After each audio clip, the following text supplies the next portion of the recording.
Hello everyone, this is again a community lap analysis for one of our channel members. It's F3 at Interlagos and starting out with turn 1, let's see his approach. So going on the brakes, going off, going again on the brakes, doing some hesitations under throttle. The main thing that's happening here is that you're braking way too hard, way too early. So at this point, before the 50, you're applying the brakes. This is way, way too early. And this will cause a chain reaction in this corner because you're slowing the car too much.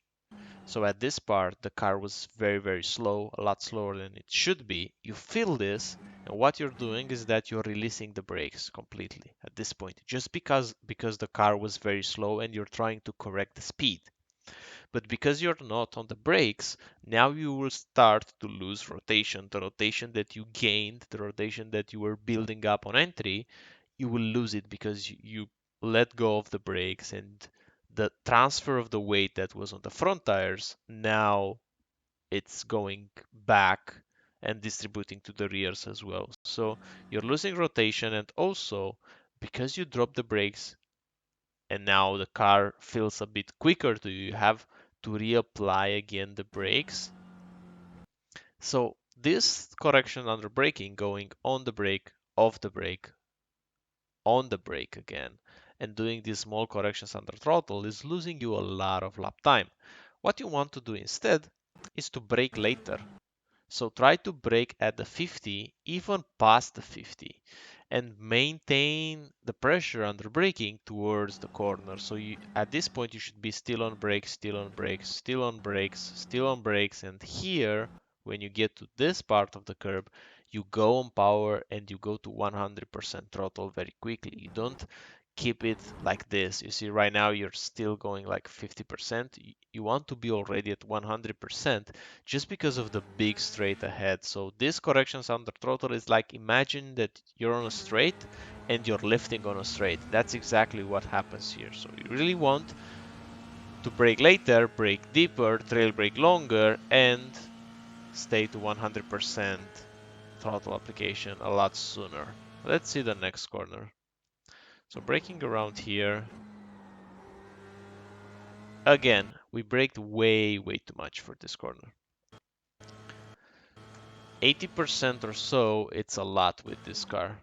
So this value right here, 75, it's too much. We're losing the aerodynamic performance just because we're losing speed. We want to keep the speed up into the corner and trail brake for longer. So you have to distribute the shape of your braking, because right now what's happening is that you're somehow braking like this. You go high and then quickly drop it, something like this.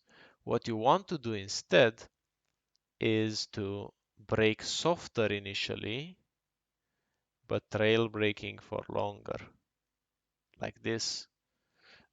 So generally, you don't want very high peaks with this car. You want to keep the peak at the minimum value, even though it's a downforce car where you have the most ability to brake at its highest speed. You're braking way too much more than it was needed. So brake softer for this corner, and also you can brake a bit later. That's gonna work very fine. Going into the next corner, this is just a tap on the brakes. This should be like 5% braking, no more.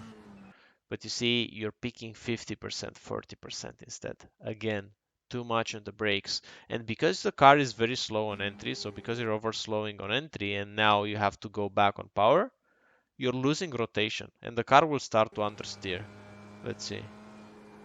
So around here, you see the car is understeering. You have a lot of steering angle, but the car is not turning. That's all the result of the initial braking. You have to brake softer and trail brake for longer to keep the aerodynamic package working in your favor and to prevent this early throttle application, which isn't doing you any good. Yes, you're gaining a bit in this part because you're very early on power, but you going on power at this stage will make the car lose its rotation and will make it understeer around here. use a lot more track in this part. So you're gonna aim to have your car with the antenna on the drain right here.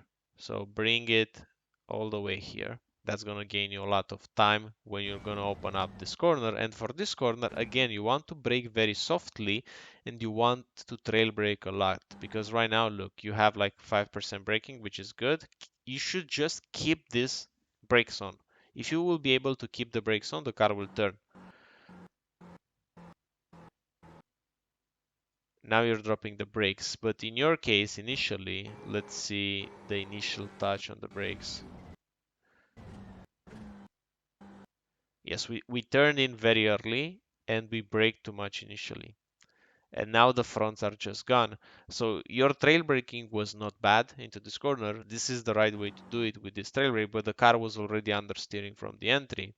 You should aim to cut this curb like this, cutting it like this. It's almost like you want to go in a straight line from this part of the track to this part without going wider. So in your mind, you will focus that you're coming from the last curb almost in the straight line like this and continue your run.